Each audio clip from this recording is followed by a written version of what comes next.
আজকে তোমাদেরকে একটা কমেন্টসে রিপ্লাই করব। একটা দিদিভাই আমাকে জিজ্ঞাসা করেছে যে তোমার মুখে এত দাগ ছোপ ছিল, এগুলো কি করে গায়েব হলো, আর এখন দেখি তোমার স্কিনটা ভীষণই গ্লো করে। সত্যি কথা বলতে ক্যামেরাতে যতটা না বোঝা যায় তার থেকে বেশি সত্যি আমার স্কিনটা খুব গ্লো করছে। কি এমন মেখে তোমার স্কিনটা গ্লো করছে? তো আমি বললে অনেকে জানি না হাসবে কিনা, তোমরা হাসলে আমার কিছু করার নেই, যেটা অ্যাকচুয়ালি আমি রিয়েলে করছি। একটা বিউটিশিয়ান দিদিভাই আছে আর কি, তো তার সাথে আমার পার্সোনালি কথা হয়, তো এই সাজেশনটা আমাকে দিয়েছে সে। এটা মানে করে আমি ভীষণ উপকৃত। আর আমার মনে হলো যে দিদিভাই যেহেতু জিজ্ঞাসা করলো পার্সোনালি, তার জন্য বলছি, না হলে হয়তো বলতাম না। আমার বর আবার আমার বরের ফেস ওয়াশটা দিয়ে গেছে, বলছে তুমি আমাকে, বলছে আমি নাকি কিপটে হয়ে গেছে। দেখো কিপটে না, অ্যাকচুয়ালি আমরা মেয়েরা এমন একটা জিনিস না যে আমাদের যদি শুনি যে এই জিনিসটা মেখে ওরে এইটা ভালো হয়েছে, আমরা এটা কিনতে চাই যে আমারও যদি ভালো হয়। তো ওই দিদিভাই আমাকে না ফেস ওয়াশটা মাখার জন্য পুরোপুরি মানা করে দিয়েছে, যে জানো তো ফেস ওয়াশে বাইরের প্রোডাক্ট, ফেস ওয়াশটা কি বলতো ওই অ্যাসিড ট্যাসিড দেওয়া থাকে, তো তার জন্য স্কিনটা আরও খারাপ হয়ে যায় ভালোর পরিবর্তে। আমি একটা কোটোর মধ্যে আমি যে গণেশের যে বেসনটা আছে, তো ওটা মানে সত্যি মানে বললে বিশ্বাস করবে না, কোটোর মধ্যে আমি রেখে দিয়েছি। কন্টেনারটা আমার ওয়াশিং মেশিনের উপরে আছে, বেসিনের কাছে। তো ওর মধ্যে আমি রেখে দিয়েছি, জাস্ট মুখটা যখন ধুই দুবার করে আমি বেসন দিয়ে, তোমরা 3বার করেও ধুতে পারো, কিন্তু এই ফেস ওয়াশ দিয়ে যখন 2-3বার করে মুখ ধুচ্ছ তখন ভালোর বদলে আরও খারাপ হয়ে যাচ্ছে। ওই দাগ ছোপগুলো কিন্তু আমার মানে এইটার জন্যই উঠেছে। 1 চামচ বেসন জাস্ট হাতে নিয়ে একটু জল নিলাম, গোলালাম, পুরো মুখটা ডলে ডলে দিয়ে ধোয়ার পরে মানে কোথাও গিয়ে মনে হয় যেন মুখের সমস্ত ময়লাটা আমার টেনে বেরিয়ে আসলো। ফেস ওয়াশও এতটা ক্লিন হয় না। তো আমি মানে মানে 6 মাস ধরে আমি ফেস ওয়াশ মাখা বন্ধ করে দিয়েছি। আমি দুর্গাপুজোর সময় 3টে ফেস ওয়াশ কিনেছিলাম, একটা পন্ডসের, একটা ল্যাকমির আর একটা বায়োটিকের। বায়োটিকেরটা আমি ইউজ করতাম আর ল্যাকমিরটা আমার বর ইউজ করতো, আর পন্ডসেরটা আমার মাকে দিয়েছিলাম। তো আমার ল্যাকমির ফেস ওয়াশটা আমার বড় আবার রেখে গেছে, একটুখানি আছে। ও বলছে তুমি এত কিপটে হয়ে গেছো, তুমি বেসন ইউজ করছো, তুমি ল্যাকমির ফেস ওয়াশটা ইউজ করো। তো আমি বললাম না, আমি ইউজ করবো না। তো আমার মেয়ে আবার মাঝে মধ্যে একটুখানি ফেস ওয়াশ দেয় মুখে, তো ওই দেয়। আর আমি বায়োটিকের ক্রিমটা গরম শীত বর্ষা, মানে ওটা এত ভালো একটা ক্রিম যার মধ্যে কোনো কেমিক্যাল নেই, কেমিক্যাল ফ্রি একদম, ভীষণ ভালো। ওই জন্য আমি শীত গ্রীষ্ম বর্ষা গরম আমি ওইটাই ব্যবহার করি। আর ওইটা ব্যবহার করার জন্যই কিন্তু দেখো আমার মানে ক্যামেরাতে আমি জানি না ঠিক কতটা বোঝা যাচ্ছে, সত্যি কথা আমার মুখের এইগুলোতে যে দাগ হয়েছিল, এইগুলোতে দাগ মানে ফেস টু ফেস যদি তোমরা আমাকে দেখতে তাহলে বুঝতে পারতে যে কতটা মানে মুখে মানে কোনো কিছু বাইরের প্রোডাক্ট না কিনে। হ্যাঁ অবশ্যই তোমরা বায়োটিকের স্ক্রাবারটা ইউজ করতে পারো, ওটা স্কিনের জন্য ভীষণই ভালো। আমি কেনা আছে কিন্তু আমার পরিচর্যা করা হয় না, একমাত্র দুটো জিনিস, সেটা হচ্ছে বেসন। আমার মনে হয় স্কিনটা যদি আরেকটু যত্ন করতাম আরও হয়তো ভালো হতো, যাই হোক সেটা করা হয়নি। তো তোমরাও যদি কেউ মনে করো এই বেসন দিয়ে মুখ ধোয়ার ব্যাপারটা, কিন্তু তোমরা একটু ট্রাই করে দেখতে পারো। ফেস ওয়াশ আমি একটা কিনেছিলাম দুর্গাপুজোর সময়, তোমরা বুঝতে পারছো কতটা টাইম। একটা ফেস ওয়াশ ভালোভাবে ইউজ করলে 1 মাস হয়তো ইউজ হয়। তো আমার তো ওই ফেস ওয়াশটা আমি তো মানে সেই তারপর থেকে তো আমি ইউজই করি না। আমার ছেলে হওয়ার পর থেকে ওই ছিল, আমার বর আসতো, এ আসতো, ও আসতো, মা আসতো, মানে সে বলে না সব একটু একটু করে ব্যবহার করতে করতে ফুরিয়েছে। তাছাড়া আমার ফেস ওয়াশ ফোড়াইনি। তো চলো, এটা কি ঢঙের কান্না হচ্ছে না এটা? হ্যাঁ এটা ঢঙের কান্না হচ্ছে না? দেখি চোখ দিয়ে জলটা বেরিয়েছে কিনা একটু দেখি।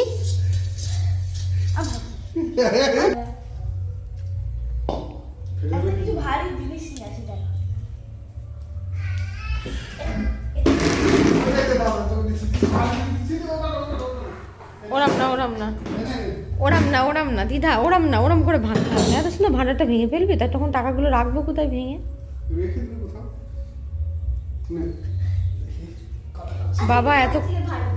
বাবা এত কষ্ট করে ভান্ডারটা বানিয়ে দিয়েছে। 200 টাকা থাক, ভাঙিস না বাবা, ভাঙিস না, আমার মনটা খারাপ লাগছে।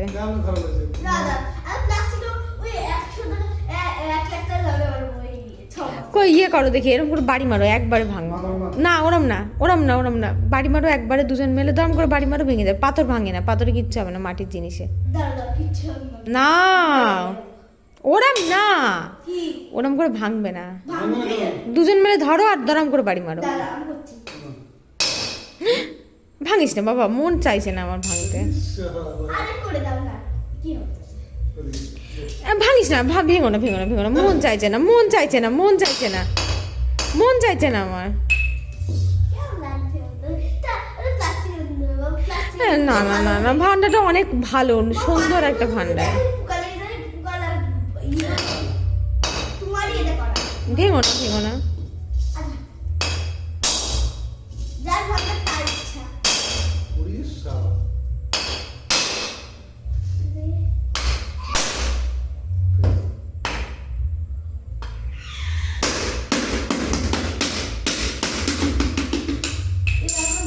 ভাঙো ভাঙো ভাঙো, ভাঙবা তো পুরোটা।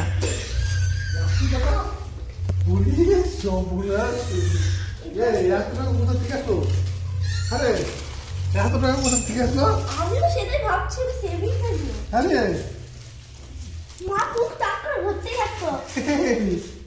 এত টাকা কোথা থেকে আসলো? দেখো এই দুটো দিয়ে দাদু উৎপাদন করেছি। এই কত দিয়ে দাদু দাদু উৎপাদন করেছি। তাহলে আসলো কোথা থেকে? আজকে আমার মালা মাঝি হলো। ও মানে পয়সা দিয়ে এটা বন্ধ করো। দাদু উৎপাদন করে। এই ভিডিওটা হচ্ছে যেদিন তোমাদের দাদাভাই চলে যায় সেদিন আমি ওকে বারবার মানা করছিলাম, থাক ভাঙতে হবে না, ভাঙতে হবে না। মানে ওর একটা ভীষণই জানার ইচ্ছা ছিল ভান্ডারের মধ্যে ঠিক কতগুলো টাকা আছে, এটা জানার জন্যই আর কি ভান্ডারটা ওর ভাঙা। এই ভান্ডারটা ত্রিধাকে যে যা দিয়েছে এই জ্যৈষ্ঠ মাস থেকে, মানে পুরো 10 মাসের জমানো টাকা এর মধ্যে আছে। আর তোমাদের দাদাভাইয়ের পকেট থেকে নেওয়া টাকা, মানে অ্যাকচুয়ালি সংসার খরচের থেকে কিছু কিছু বাঁচিয়েও তো আমি জমিয়েছি। তো সব দিয়ে কত হলো চলো গুনে তোমাদেরকে অবশ্যই জানাচ্ছি। অনেকগুলো টাকা জমিয়ে ফেলেছি, মানে এত টাকা হবে সত্যি আমারও ধারণার বাইরে ছিল যে এতটা হবে। তাহলে গুনে কত হলো বলো অন ক্যামেরায়, তুমিই বলো শুনি। তোমার বিটি ভান্ডারে কত টাকা জমালো? কত? 23,000 টাকা, পুরোপুরি 23,000। এখন নোটগুলো একটু দেখিয়ে দাও। 23,000-এর নোট। আর যেগুলো খুচরো 100 টাকা ছিল সেগুলো আমরা ওকে ভাঙিয়ে নোট করে দেব। 23,000। দেখো আমার মনে হয় যে ভান্ডার এমন একটা সুরক্ষিত জায়গা যেখানে টাকা জমালে, মানে বিশেষ করে মাটির ভান্ডারের কথা আমি বলছি, বিশেষ করে মাটির ভান্ডারের কথা বলছি, যে ভান্ডারে টাকা জমালে, যেমন স্টিলের গুলো হলে কি হয়, আমি বারবার মন চাই খুলে দেখি, কোনো একটা অসুবিধা হলো, এই মা আমার এই অসুবিধা, এই প্রবলেমটা, ঠিক আছে এখন এখান থেকে নিয়ে নিই, পরে তখন ঠিক কাজ একটা চালিয়ে দেবো, এরকম করে ঠিক দেখবে টাকা বেরিয়ে যায়। তোমরা মাটির ভান্ডারের মধ্যে যে লক্ষণগণ্ডি চকগুলো হয়, যদি পিঁপড়ের কোনো জায়গা থাকে মুখের কাছে একটু লক্ষণগণ্ডি চক দিয়ে 500 টাকা, 100 টাকা, 50 টাকার নোট ফেলতে পারো। একটা বছর জমালে একটা বড় সড়ো কোনো কাজ হয়ে যাবে, যেমন আমাদের এই টাকাটা দিয়ে একটা বড় সড়ো কোনো কাজ হয়ে যাবে। এটাতে কি বলতো, ত্রিধাকে যে যা দিয়েছে, ওর ঠাম্মি আসে, ওর দাদু আসে, ওর পিসিমণি আসে, ওর মামা মামি আসে, ওর দিদুন আসে, মানে যে যা আসে 10 টাকা, 20 টাকা, 50 টাকা, 100 টাকা, যে যা দেয় ও সেটাই জমায় এর মধ্যে। তাছাড়াও আমি সংসার খরচের জন্য প্রত্যেক মাসে মাসে যে টাকাটা তুলি তার মধ্যে থেকে যেটা বেঁচে যায় সেটা দিয়ে, এই যে হয় না, মানে এটা একটা আলাদা রকমের মানে আনন্দ, এটা বলে বোঝানো যাবে না।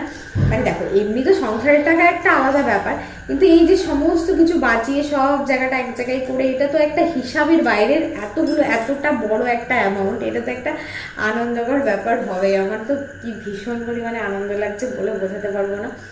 তো মানে এখন যখন ভিডিওটা করছি ওর পাপা তো নেই, আর এটা দিয়ে আমার ইচ্ছা ছিল আর কি যে আমি মানে অ্যাকচুয়ালি সংসারের একটা জিনিস করার জন্য এটা জমাচ্ছিলাম।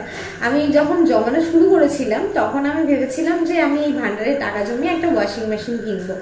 মানে তৃষান, আমি তো জানি আমি একা থাকবো, আমার ভীষণই কষ্ট হবে তৃষানে কাচাকুচো করা, আর কষ্টের থেকেও বড় কথা জীবনে একবার আমি এত কষ্ট পেয়েছি অপারেশনের পরে, সমস্ত কাজকর্ম করে 2বার করে অপারেশন করতে হয়েছিল, তার জন্য মানে মনে হয়েছিল যে একটা ওয়াশিং মেশিন কিনবো। তারপর তো দেখলাম তোমাদের দাদাভাই মানে কিনে দিয়েছিল মেশিনটা, তো সেই কারণে আমার আর ধরো টাকাটা ভান্ডারটা তখন আর ভাঙতে হয়নি।